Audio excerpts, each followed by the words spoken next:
20장 24절로 29절 말씀까지입니다. 20장 24절로 29절 말씀을 함께 읽겠습니다.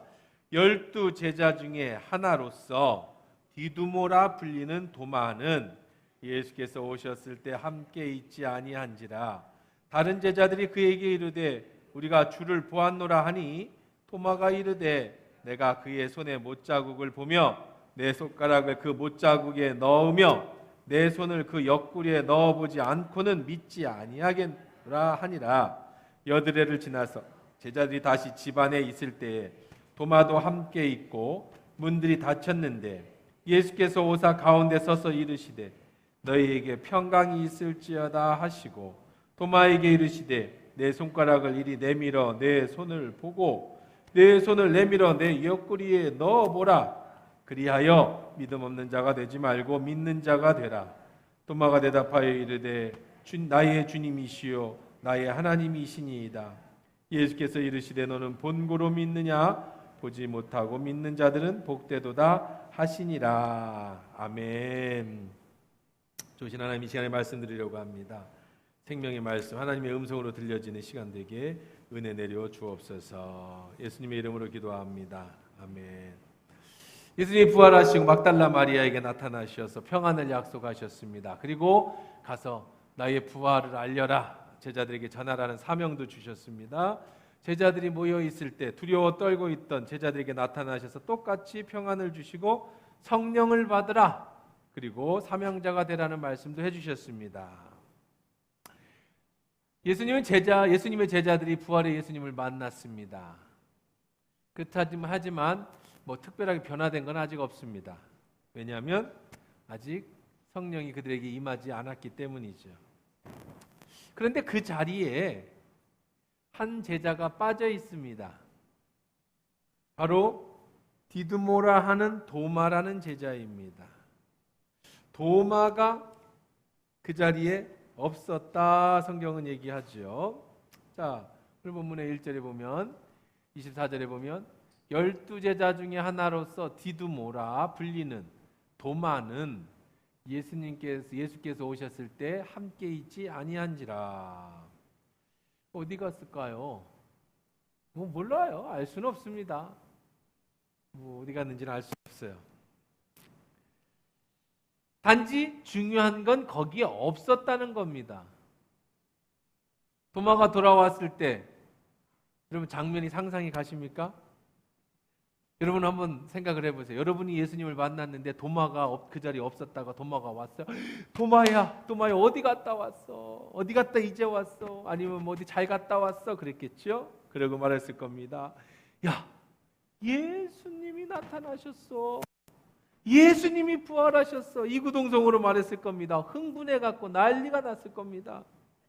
예수님이 우리에게 평강을 말씀해 주실 때 마음에 평안이 왔다. 도마야, 야, 예수님이 오셨는데 완전히 다른 모습으로 나타나셨어. 그리고 예수님 우리에게 성령을 받으라고 말씀하셨어. 사방에서 서로 얘기하고 싶어서 난리가 났겠죠. 또 얘기합니다. 예수님이 세상에 돌아가시기 전에 하셨던 그 말씀을 그대로 또 와서 전해주시네. 야, 예수님이 진짜로 살아나셨어. 흥분했습니다. 난리를 쳤습니다. 도마는 어리둥절합니다. 도마의 반응을 한번 볼까요? 여러분 같았으면 어땠을 것 같아요? 10명이나 흥분해갖고 예수님 부활했다고 도마의 반응입니다. 읽어볼게요. 시작. 다른 제자들이 그에게 이르되 우리가 주를 보았노라 하니 도마가 이르되 내가 그의 손에 못자국을 보며 내 손가락을 그 못자국에 넣으며 내 손을 그 옆구리에 넣어보지 않고는 믿지 아니하겠노라 하니라. 도마 굉장히 침착해요. 10명의 제자는 흥분해가지고 난리를 치는데 저 같아도 같이 흥분해가지고 정말 아이고 내가 왜 갔지? 진짜로 나타났어? 세상에 그랬을 것 같아요. 도마는요 굉장히 냉철합니다. 그리고 말하는 거 한번 보세요. 참 이렇게 말을 합니다. 우선은 자기는 안 믿겠대요. 난 믿지 않겠다. 자기 스스로 단호하게 난 안 믿어. 왜 안 믿냐? 어떻게 해야 믿겠냐? 그런데 뭐라고 이제 보세요. 내가 그의 손의 못자국을 보고 내 손을 그 손가락 못자국에 넣어보고 내 손을 그 옆구리에 넣어보고 이 사람 진짜 예수님 나타났다니까 좀 제자들은 막 흥분해갖고 막 있는데 아주 냉철합니다. 나 안 믿는데 나 못 믿어. 귀신이면 어떻게 이렇게 말하는 것도 아니고 야 진짜인지 어떻게 알아? 우리가 다 봤다니까. 니들 전부 다 귀신을 봤을 수도 있잖아. 예수님을 가장한 다른 사람일 수도 있잖아. 야 예수님이 진짜면 손에 못을 박혔으니까 못자국이 있을 거 아니야. 예수가 진짜면은 예수님 부활한 게 진짜면 창자국이 있을 거 아니야. 나는 그거 보고도 못 믿어. 뭐 귀신도 그렇게 나타날 수 있는 걸 나는 직접 어떻게 해보고야 손을 넣어보고 뚫렸나 안 뚫렸나 넣어보고 옆구리에다 손을 넣어보고 그래도 확실하면 내가 그때 어떻게 할 거다? 믿을 거다. 그렇지 않으면 나는 뭐 하겠다? 못 믿겠다. 남들은 다 거기서 믿을 것 같은데 도마는 믿지 않습니다. 흥분하지 않습니다.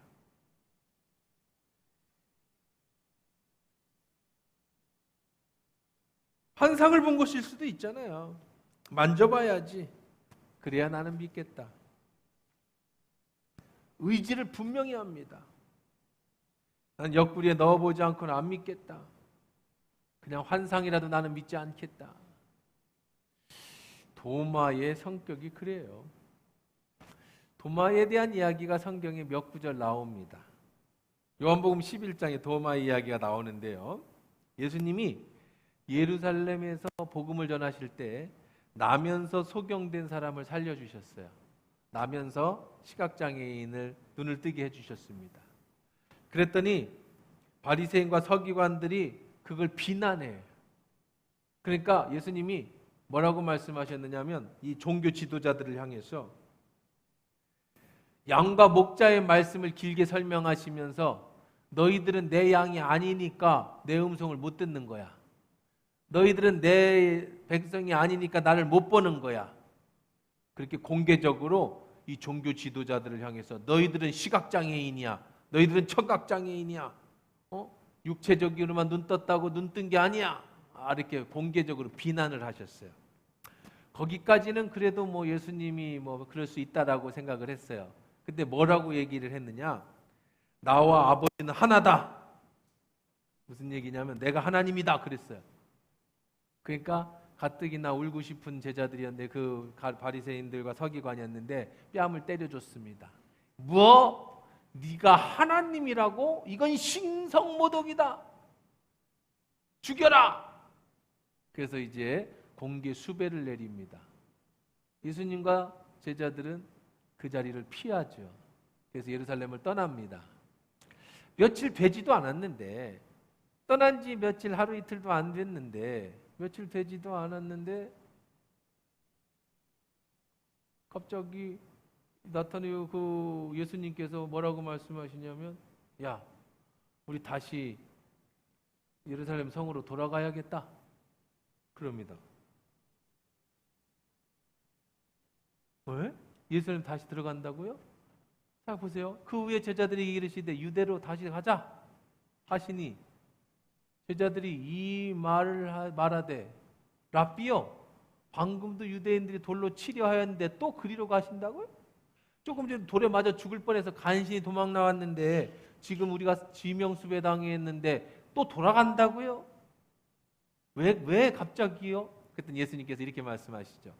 이 말씀을 하시니 또 이르시되 우리 친구 나사로가 잠들었다. 내가 깨우러 가겠다. 왜 가냐면 나사로가 잠들었어. 그러니까 깨우러 가야지. 그러니까 제자들이 잠들었다라는 얘기를 병들었다라는 얘기로 생각을 했어요. 죽었다고는 생각 못하고 이렇게 얘기합니다. 제자들이 이르되 주여 잠들었으면 낫겠나이다. 잠들었으면 낫겠죠. 일어나겠죠. 지금 위급한데 거기를 왜 갑니까? 그거는 이제 죽었다는 얘기를 예수님께서 말씀하신 거죠. 제자들은 갈 마음이 없어요. 왜요? 조금 전에 돌에 맞아 죽을 뻔했잖아요. 근데 여기 보세요. 요한복음 16절에 도마가 나타납니다. 디두모라 하는 도마가 다른 제자들에게 말하되 우리도 주와 함께 죽으러 가자. 우리 죽으러 가자. 이야.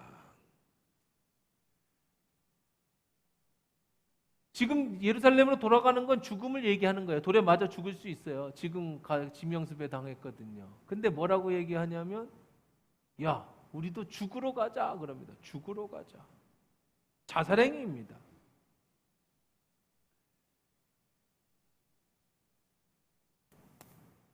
대단한 도마입니다. 도마가 믿음이 있는 사람인지 없는 사람인지는 잘 모르겠습니다. 근데 분명한 건 자기가 어떤 것을 확신을 가지면 행동하는 지성인인 건 맞습니다. 예수님과 함께 나는 죽을 수 있다. 까짓거 예수님 가시자는데 우리 대장이 가자는데 가야지. 다른 제자들은 잠은 일어나겠지요. 예수님 할 때 디두모는 함께 죽으러 가자. 여러분 주변에 그런 사람이 있으면 어떻겠습니까? 힘이 좀 나겠지요. 저도 목회를 하면서 위기를 닥칠 때가 있습니다. 뭔가를 추진하고 싶을 때 혹은 내가 추진했는데 잘 안 됐을 때. 그러나 목사는 모든 걸 책임져야 되는 사람이잖아요. 그때 옆에 있는 사람들이 목사님 괜찮습니다. 저희들이 책임질 테니까 한번 마음껏 해보시죠. 그러면 힘이 나는 거예요. 이거 좀 합시다. 예, 목사님 한번 해보지요. 그럼 힘이 나죠. 근데 주변에 있는 사람처럼 조금 전에 나왔는데 죽으러 갑니까? 잠은 일어나겠죠. 하겠죠. 이렇게 사람들이 많으면 힘이 안 나겠죠. 그래도 제가 20년 넘게 23년 됐습니다마는 한 교회에서 목회를 하면서 그래 나름대로 자신 있게 목회하는 거는 그래도 우리 장로님들이 항상 지원해주고 그래도 목사님 뭘 하든지 믿어주고 밀어주고 혹시 실수해도 저희들이 책임질 테니까 목사님 해보세요. 이런 분들이 계시니까 제가 그래도 그냥 힘 있게 하는 거지. 뭐 하나 실수라도 해서 주변에서 난리라도 치면 제가 뭐라도 하겠습니까? 마음 소심해져서 못하겠죠. 그래도 우리 장로님들이 잘 도와주시니까 이렇게 지금까지 이렇게 하고 있는 거예요. 예수님도 야 돌아가자 할 때 제자들 모두 어떻게 돌아가요 목사님? 이제 예수님 지금 나사로가 잠들었으면 일어나겠죠. 다 그랬다면 예수님도 힘이 많이 빠졌을 거예요. 근데 이 도마라고 하는 제자가 죽으러 가자 선동합니다. 야 까짓거 죽기밖에 더 하겠냐. 예수님 가시잖아. 가자잖아. 평상시에 도마가 잘 등장하는 인물은 아닙니다. 베드로, 요한, 야고보도 아니고 그렇게 유명한 제자도 아닌데 이런 성격을 가진 제자입니다. 그런데 반면에 또 이런 본문을 찾아볼 수가 있어요. 요한복음 14장에 보면 도마가 또 등장하는데요. 이거는 이제 예수님이 마지막 전날 저녁에 식사하시면서 말씀하실 때입니다. 예수님께서 제자들에게 내가 지금 가는 길을 너희가 따라올 수 없을 것이다. 내가 가는 길을 너희가 따라올 수 없을 것이다. 그럽니다. 죽음의 길이죠. 그때 아주 용맹한 베드로, 늘 말 잘하는 베드로가 나섭니다. 무슨 소리입니까 예수님? 내가 왜 예수님을 못 따라갑니까? 나는 내 목숨을 버리겠습니다. 조금 전에 도마는 주와 함께 죽으러 가자 이거 하고 지금 예수님이 가시는 길을 따라갈 때 내가 목숨을 버리겠습니다. 다른 차원이에요. 그랬더니 예수님께서 말씀하십니다. 베드로에게 나의 목숨을 버리겠다고 내가 다 굴기 전에 나를 3번 부인할 것이다. 야 말만 앞세우지 마. 너는 조금 있으면 나 모른다고 할 거야. 그렇게 말씀하시죠. 베드로가 어떤 성격인지 잘 아는 말씀입니다. 나타내는 말씀입니다. 근데 그 얘기를 듣던 도마가 얘기를 합니다. 예수님이 뭐라고 말씀하셨냐면 내가 가는 길을 너희들이 알지 못할 것이다. 그러나 내가 다시 돌아와서 너희를 나 있는 곳으로 영접할 것이다. 예수님이 천국을 영접하고 부활하셔서 우리를 데려갈 거라는 말씀이죠. 굉장히 무거운 자리입니다. 예수님이 죽겠다고 선포하는 자리입니다. 베드로가 괜히 한 말 건드렸다가 이제 우리 말로다가 이렇게 책망을 한번 들었습니다. 너 다 굴기 전에 3번 부인할 거야. 베드로가 못 쫓아오는 길인데 우리가 어떻게 따라갑니까? 다들 숙연해져 있는 그런 상황인데, 무거운 자리인데, 우리 도마가 이런 얘기를 합니다. 도마가 이르되, 주여, 주께서 어디로 가시는지 우리가 알지 못하거늘 그 길을 어찌 알겠습니까? 아주 뭐 보통 사람이 아니에요. 다들 숙연해가지고 예수님 죽는다는 건가? 어디 간다는 거지? 왜 그러지? 베드로도 혼나고 막 이런 그런 분위기인데, 도마는 아주 뭐 순진무궁하게 물어봅니다. 어디 간다고요? 우리가 어떻게 알아요? 예수님 어디 가려고? 우리가 어떻게 알아요? 주변에 크게 신경 쓰지 않는 성격이에요. 우리 주변에 그런 사람들 있죠? 분위기 잘 못 파악합니다. 주변에 뭐 어떤 상황인지 내가 궁금한 꼭 물어봐야 직성이 풀리는 사람. 궁금한 건 못 참아. 상황이 어떻든 분위기가 어쨌든. 내가 확신이 있는 건 죽으러 가자 하고 앞장서지만, 그러나 내가 확신이 없을 때는 분위기하고 상관없이 질문합니다. 모르면 모르겠다고 대답하는 거예요. 어떻게 보면 좋은 성격입니다. 다들 아는 척하지 말고, 모르면 뭐 어디 간다고, 예수님 어디 가실 건데요? 물어보는. 의심이 들면 못 믿겠는데요? 오늘도 예수님이 찾아오시기 전에 도마가 없으니까, 야, 나는 못 믿겠는데? 보통 사람 같으면 그 분위기에 다 동조하죠. 저도 동조했을 겁니다. 진짜로 오셨어? 그래? 내가 봤어야 되는데 어떤 모습이었어? 세상에 그랬구나. 막 이랬을 것 같은데, 도마는 아주 주변 환경에 전혀 개의치 않아요. 뭔 소리야? 귀신 받는가 보지. 여러분의 남자친구나 여자친구, 혹은 여러분의 남편이나 부인이나 자식이나 부모가 이런 성격이면 어떨 것 같아요?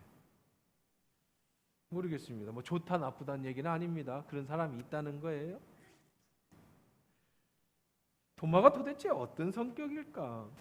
요즘에 아이들의 지금 많은 사람들이, 그 연예인들도 그런 얘기하고 또 주변에도 많이 하는 게 성격 유형 검사라는 게 있어요. MBTI 한번 들어보셨을 수 있습니다. MBTI라고 사람의 성격을 분석해 놓고 성향대로 분류해 놓은 겁니다. 저도 MBTI를 해보면, 그리고 제 성격대로 검사지에 나와 있는 대로 보면 거의 99%, 95% 맞는 것 같아요. 근데 이제 타고날 때 성격이 그렇다는 건 아니고, 우리 성격은 계속 바뀌어요. 10년 전 MBTI하고 지금 MBTI는 성격이 바뀌었습니다. 여러분도 예수를 믿는다라는 건 여러분의 성격을 바꾼다는 거예요. 말씀이 여러분을 바꿔 놓습니다. 그러니까 예수 믿고 시간이 지나서 성격 유형 검사를 다시 해보면 성격이 바뀌어 있는 경우가 대부분이에요. 그러니까 말씀이 우리를 바꿔요. 근데 대부분의 사람은 그냥 어렸을 때 자기의 경험이 80까지, 죽을 때까지 갑니다. 안 바뀝니다. 세상 사람들은 안 바뀌고 그리스도인들은 바뀝니다. 이게 성격의 유형 검사라는, 그 사람이 성격이 나쁘다 좋다를 검사하는 게 아니라 어떤 유형인가를 검사하는 거예요. MBTI 검사. 도마는 MBTI가 무엇일까 궁금했어요. 그래서 제가 챗GPT에다가 도마의 이런 이야기 성격을 다 집어넣고, 야, 도마의 성격 유형 검사를 해봐. 어떤 성격일 것 같니? 여러분 요즘에 챗GPT 가끔씩 여러분 한두 번 들어보셨죠? 메타버스 한 번 정도는 들어보셨을 단어일 것 같습니다. 제가 일부에는 이 얘기를 많이 설명을 했습니다. 왜냐하면 다 자라오는 아이들이나 젊은 사람들은 반드시 아셔야 되는 거예요. 여러분이 50대 정도만 됐다면 반드시 아셔야 됩니다. 60대 정도 되셨다면 선택입니다. 70대가 되셨다면 굳이 할 필요 없어요. 머리 아파. 그냥 사십시오. 그냥 진짜로 해드리는 말씀이에요. 근데 50대 이하는 반드시 아셔야 됩니다. 왜냐하면 여러분이 살 동안에, 예수님 오시거든지 여러분이 한 100세까지 산 동안에 여러분의 인생이 완전히 바뀔 거기 때문에 그래요. 전 세계는 4번의 최근에 최근에 전 세계 4번의 격변을 겪었습니다. 대표적인 게 첫 번째가 인터넷의 시작이에요. 인터넷이 퍼지면서 전 세계를 하나로 묶었습니다. 두 번째 www라는 챗이 이제 그 인터넷 주소가 들어가면서 이제 어디든지 들어가는 정보를 얻게 됐습니다. 그 다음에 등장한 게 뭐냐면 스마트폰이라는 거예요. 10여 년 전에 이게 몇 년 안 돼, 30년 안에 일어난 일입니다.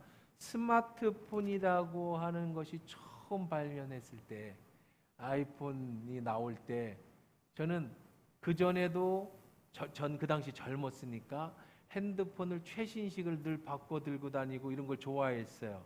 근데 스마트폰이라는 게 나오면서 굉장히 혼란이 왔어요. 내 스마트폰도 조그만한데 인터넷이 돼요. 네이트를 누르면 www 누르고 다음 누르면 다 들어가집니다.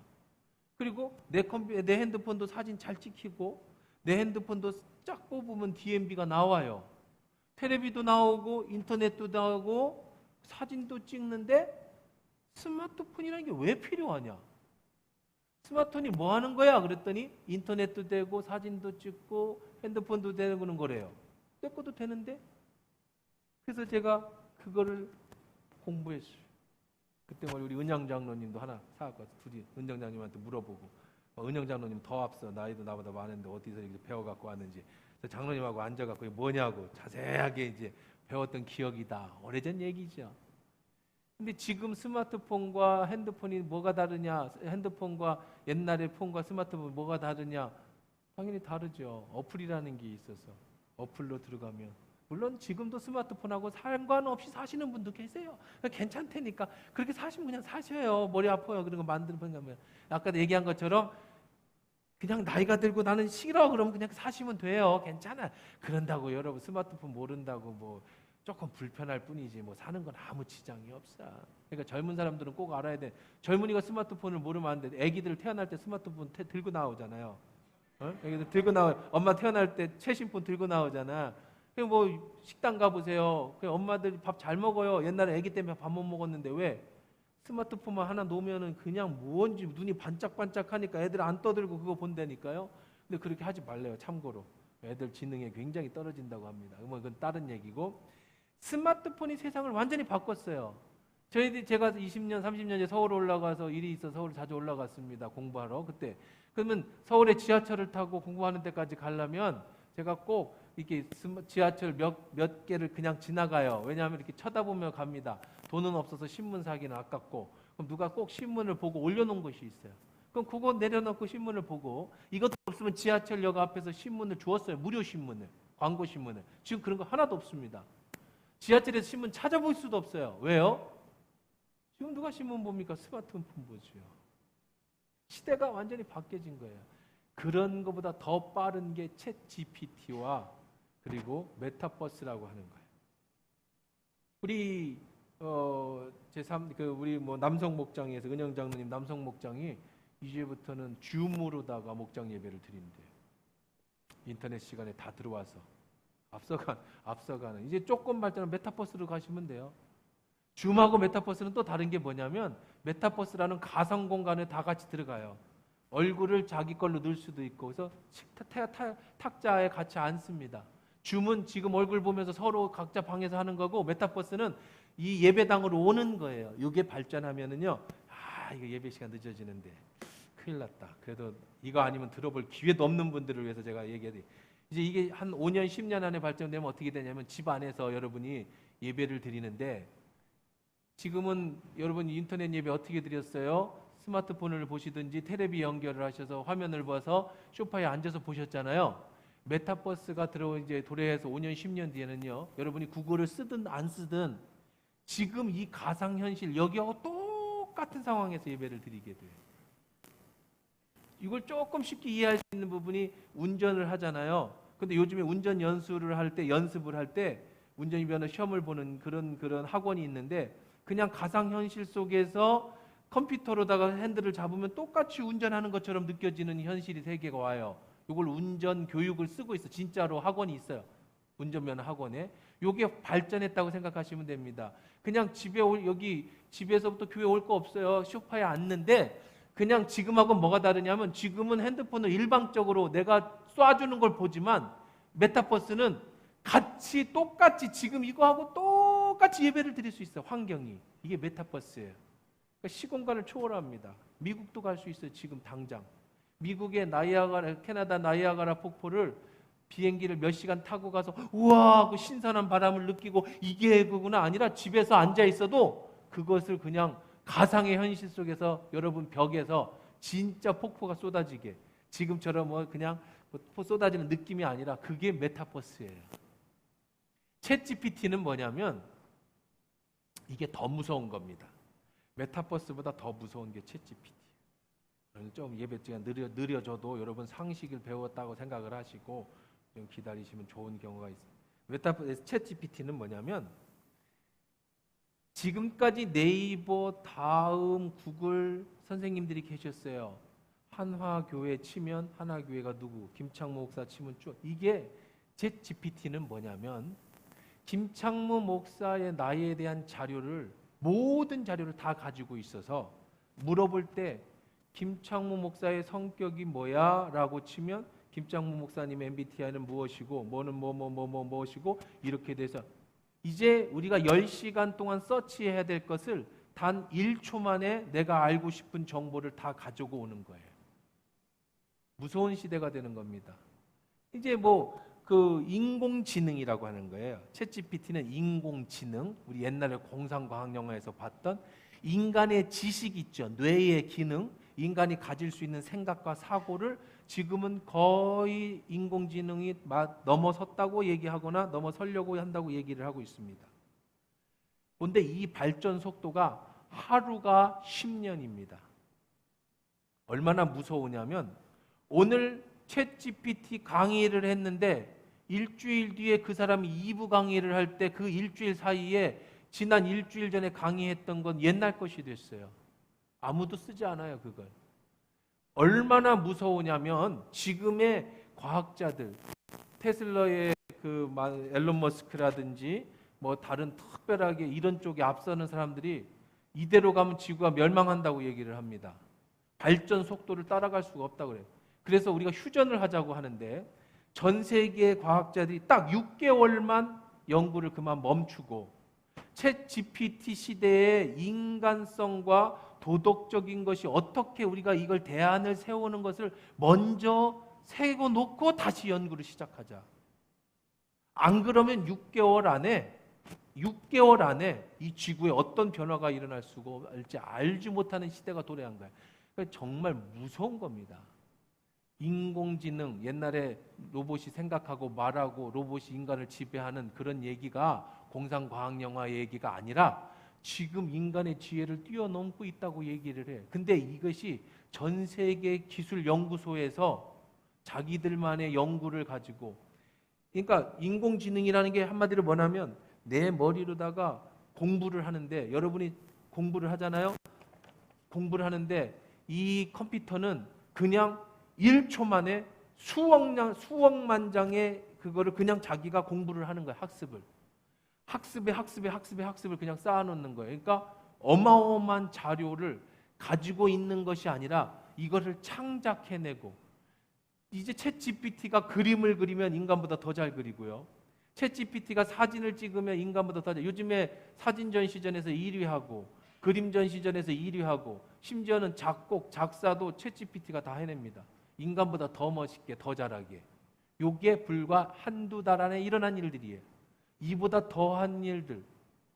자, 이거면 앞으로 여러분의 직업도 없어지는 것이 금세 없어지는 겁니다.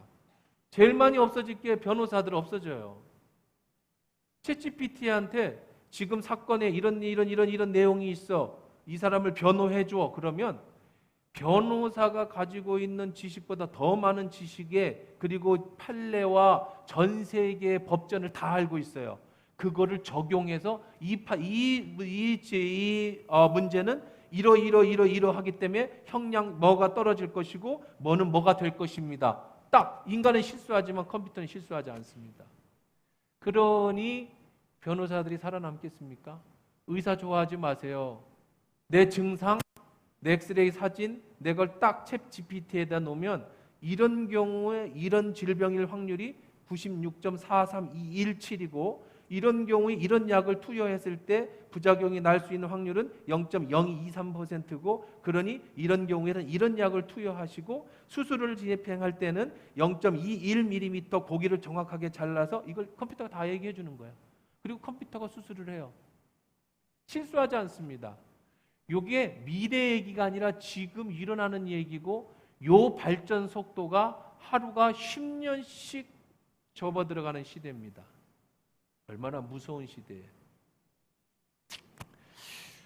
이거는 여러분이 어디 가야 들으면 힘들 것 같아서 제가 요약 정리를 해드린 거니까 설교하고는 상관이 없어요. 근데 여러분 더 관심 있으신 분은 영상 보는데, 에? 영상 보는 거 뭐요? 유튜브. 갑자기 큰일 났어. 나도 챗GPT는 이런 거 걱정 안 합니다. 그냥 바로 나오는데 인간이 자꾸 막 버벅버벅거리는. 유튜브에 가시면 검사하시고 더 연구하시면 좋겠어요. 그래서 제가 챗GPT에다가 집어넣습니다. 도마의 이런 성격들, 이런 얘기 문장하고 설교 이런 설교 본문하고 이런 것들 딱 놓고 딱 치니까 거기는 이렇게 나옵니다. 지금 거는요. 저는 로봇이기 때문에 인공지능이기 때문에 MBTI를 정확하게 분석할 수 없습니다. 또 MBTI는 성격 유형 검사로도 정확하게 사람을 측량할 수도 없는 도구입니다. 이거는 그냥 일방적인 얘기예요. 그러나 제가 연구한 바에 의하면 제가 적어놨습니다. 도마의 MBTI 유형은 ISTJ 유형입니다.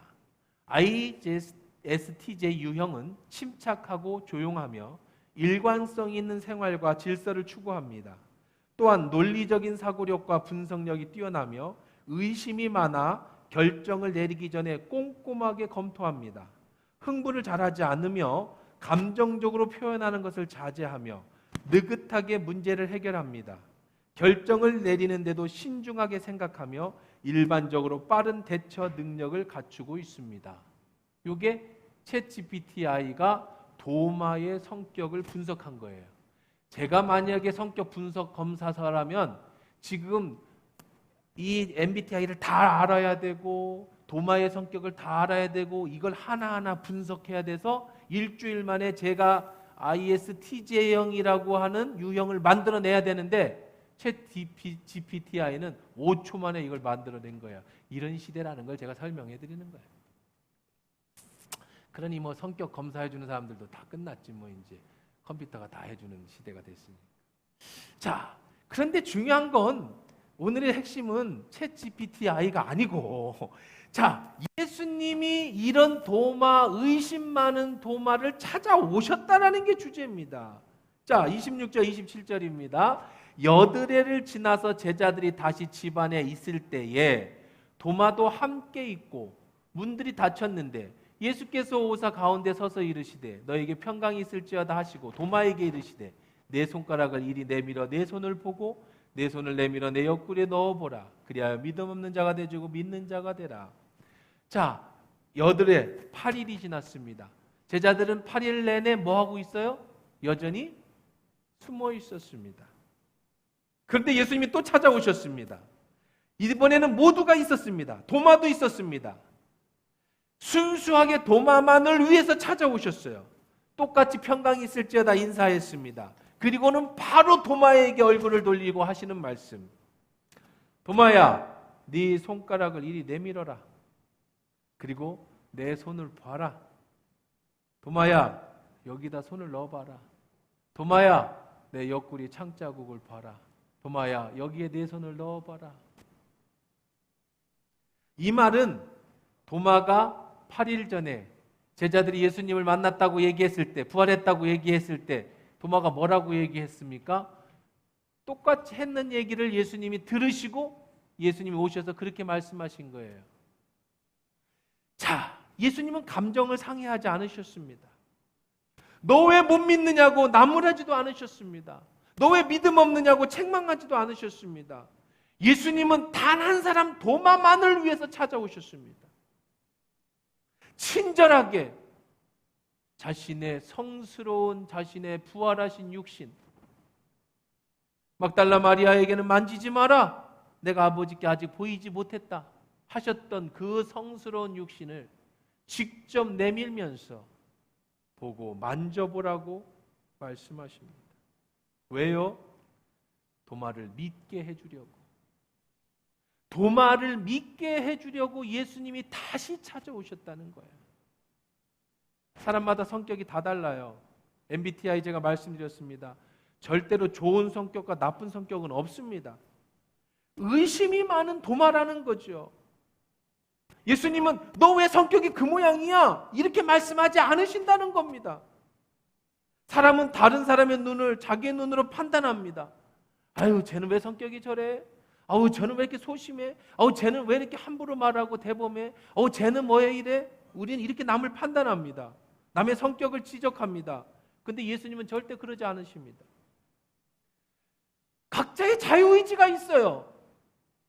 도마를 안 믿겠다라는 자기 의지를 밝혔어요. 나는 만지지 않고는 믿지 않겠어. 근데 예수님은 그런 도마의 자유의지를 인정해 주십니다. 믿지 않겠다는 도마도 인정해 주십니다. 그리고는 억지로 믿게 하지 않습니다. 기다려 주십니다. 그리고 찾아오십니다. 그리고는 자신의 몸을 내밀며 만져보라고 하십니다. 우리도 성격이 다 다르죠. 어떤 사람은 베드로처럼 즉흥적인 사람이 있을 수 있어요. 흥분을 잘할 수 있습니다. 함부로 말할 수도 있습니다. 그래서 지금까지 쌓아놓은 것이 함부로 말하는 바람에 다 쏟아붓기도 합니다. 어떤 사람은 도마처럼 의심도 잘합니다. 잘 믿지도 않습니다. 어떤 사람은 우유부단합니다. 성격이 다 달라요. 예수님은 찾아오셔서 너 성격 나빠 이렇게 말씀하지 않으신다는 거예요. 그대로 인정해 준다는 거예요. 때로는 내 성격이 내가 마음에 안 들 때가 있죠. 대범한 사람을 보면 소심한 사람은 나도 저렇게 대범해지고 싶다. 자기 자신의 소심함이 이게 믿게 느껴질 수도 있습니다. 반대로 신중한 사람을 보면 즉흥적으로 행동하는 사람이, 그래서 손해를 많이 본 사람이 참 저 사람은 생각을 깊구나. 나는 왜 이렇게 즉흥적으로 말하고 행동할까? 자기 자신이 마음에 안 들 수도 있습니다. 믿음에 있어서도 그래요. 어떤 분은 참 믿음이 잘 들어갑니다. 그냥 스펀지처럼 말씀을 들으면 쑥쑥쑥 받아들여요. 그냥 세례 받으라고 그러면 교회 나온 지도 얼마 안 됐는데 저 세례 받겠습니다 막 하시는 분이 계시고, 어떤 분은요 그냥 튀어나가듯이 교회당은 앉아있는데 믿는지 안 믿는지, 저 속에 들어가는 건지 안 들어가는 건지도 모르겠고 자기가 믿어질 때까지 세례도 안 받는 분도 계세요. 무엇이 나쁘다 좋다를 얘기하는 게 아니에요. 믿음도 성격도 다 다르다는 얘기를 하는 겁니다. 틀리다는 얘기가 아니라 다르다는 얘기를 하는 겁니다. 예수님 역시 판단하지 않으십니다. 예수님은 그대로를 이해해 주십니다. 우리의 있는 내면에 그대로 우리의 자유의지를 그대로 인정해 주십니다. 예수님은 우리가 믿기를 원하고 도마가 믿기를 원하죠. 그래서 기다려 주시고 찾아오십니다. 그리고는 베드로에게는 베드로대로 대응해 주시고 도마에게는 도마대로 찾아오셔서는 부드럽게 손을 내밀어 주시면서 만져봐라. 옆구리를 보여주시면서 넣어봐라. 네가 믿을 수만 있다면 내가 무엇이든 너에게 못해주겠니?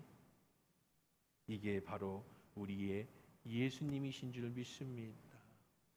예수님은 오늘도 똑같습니다. 도마에게 찾아오듯이 때로는 여러분을 기다려주시기도 하고 때로는 여러분에게 오시기도 하지만 예수님은 단 하나입니다. 여러분이 예수님을 믿기를 원하십니다. 예수님은 여러분이 예수님을 사랑하기를 원하십니다. 여러분의 있는 모습 그대로, 여러분의 자유의지 그대로 인정해 주시고 여러분의 판단, 여러분의 선택을 존중해 주시고, 예수님은 내 의지를 갖고 나를 사랑해 주기를 원한다. 내 의지를 갖고 나를 믿어주기를 원한다. 내가 어떻게 도와줄까? 필요하시면 자신의 성스러운 몸을 내어주시기도 하시고, 필요하시다면 꿈에도 나타나실 수 있고, 필요하시다면 말씀을 듣는 중에 응답하실 수도 있고, 필요하시다면 어떤 여러분의 성격에 여러분의 반응하셔서 여러분이 하나님을 믿게, 예수님을 믿게 해주시는 분이 우리의 예수님이시라는 사실입니다. 예수님이 보여주신 손의 못자국, 옆구리의 착자국이 무엇일까요? 바로 저와 여러분을 위해 흘리신 예수님의 사랑의 증거예요. 십자가의 흔적입니다. 못이 박히면서 구멍을 만들어냈습니다. 창이 찔리면서 옆구리에 흔적을 만들어냈습니다. 몸이 얼마나 아프셨겠어요. 창이 찔리는 그 구멍, 못이 박힌 그 구멍, 이 아픔의 구멍이 바로 내가 너를 사랑한다라고 하는 증표고, 네가 나를 믿게 해주기를 원하는 예수의 증표라는 거예요. 십자가에 달리실 때 사람들이 당신이 하나님의 아들이면 내려오라고 소리칠 때 하나님의 아들이시면서 왜 내려오지 않으셨습니까? 왜 십자가의 못 박음을 참으셨습니까? 왜 옆구리에 창을 참으셨습니까? 그것이 사랑의 증표이기 때문에 그래요. 그것을 통해 예수님의 사랑을 여러분에게 가르쳐 주시고 보여주시고 증거해 주셔야 되기 때문에 도마는 잘 알고 있습니다. 이것이 예수님의 사랑의 흔적이라는 걸 잘 압니다. 그는 예수님인 것을 증거하기 위해서 손을 만져보고 옆구리에 창을 넣어보겠다고 자기 입으로 말했지만, 진짜 예수님이 나타나셔서 손을 보여주고 옆구리에 넣어보라고 할 때 성경은 도마가 손을 넣어봤다는 얘기가 없어요. 절에도 못 넣었겠죠. 이 자국이 어떤 자국인데 거기에 손을 넣었겠습니까? 사랑하는 성도 여러분, 예수의 사랑의 흔적을 경험하십시오. 예수님 이렇게 말씀하십니다. 도마에게 이르시되 내 손가락을 일어나 내밀어 내 손에 넣고 내 옆구리를 넣어보아라. 그리하여 믿는 없는 자가 되지 말고 믿는 자가 되라. 도마야, 믿음 없는 자가 되지 말고 믿는 자가 되라. 나무라는 말씀이 아닙니다. 자신의 손을 자신의 옆구리에 넣어주시는 예수님은 그런 도마에게, 도마야, 안 보고 믿어도 믿을 수만 있으면 좋겠다, 이렇게 말씀하시는 거죠. 사랑하는 성도 여러분, 도마가 예수님의 손과 옆구리를 보았을 때 성경은 안 나와 있지만 아마 많이 울었을 겁니다. 거기에 있던 제자들도 다 울었을 겁니다. 나를 위해서 못 박히신 예수의 손을 볼 때, 나를 위해서 찔리신 옆구리의 창자국을 볼 때 어느 대범한 사람이 안 울 수 있겠어요? 누가 자신 있게 손을 넣어볼 수 있는 사람이 어디 있겠습니까? 예수님은 2000년 전에 이 땅에 사시다 부활하시고 올라가셨습니다. 지금 나타나실 수는 없습니다. 지금 여러분에게 찾아오실 수는 없지만 예수님 이렇게 말씀하시죠. 너는 나를 본고로 믿느냐? 보지 못하고 믿는 자들은 복되다. 오늘 우리가 예수님을 직접 만져보지는 않지만 예수님은 오늘도 여러분에게 찾아오셨어. 말씀을 듣는 중에든 기도하는 중에든 내 마음에 예수가 믿어지게 하고 예수님을 사랑하는 마음이 생기게 해주시는 그 놀라운 은혜를 여러분에게 경험해 주시는 줄 믿습니다. 여러분 가운데 아직도 도마처럼 믿어지지 않는 분이 계시다면 솔직히 믿어지지 않는다고 말씀을 하십시오. 주님은 여러분을 위해 꿈에도 나오실 수 있는 분입니다. 여러분을 믿게 해주기 위해서 환상 속에서도 오실 수 있는 분입니다. 여러분이 믿기만 한다면 어떤 방법이 됐든 예수님은 찾아오실 분입니다. 그러나 여러분이 의심하지 않고 말씀을 그대로 믿어진다면 예수님 말씀하신 것처럼 내가 나를 본고로 믿느냐?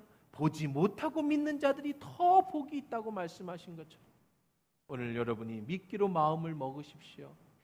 내 자유의지로 예수님을 믿기로 결정하십시오. 그분이 부활했다는 사실을 믿으십시오. 나도 부활할 거라는 사실을 믿으십시오. 이 땅의 삶이 전부가 아니라는 사실을 믿으십시오. 영원한 천국이 있다는 사실을 믿으십시오. 그 예수님이 나를 이렇게 사랑하신다는 사실을 믿으시면 여러분의 인생은 여러분의 성격하고 상관없이 하나님이 주시는 놀라운 축복의 은혜를 경험하게 될 줄 믿습니다.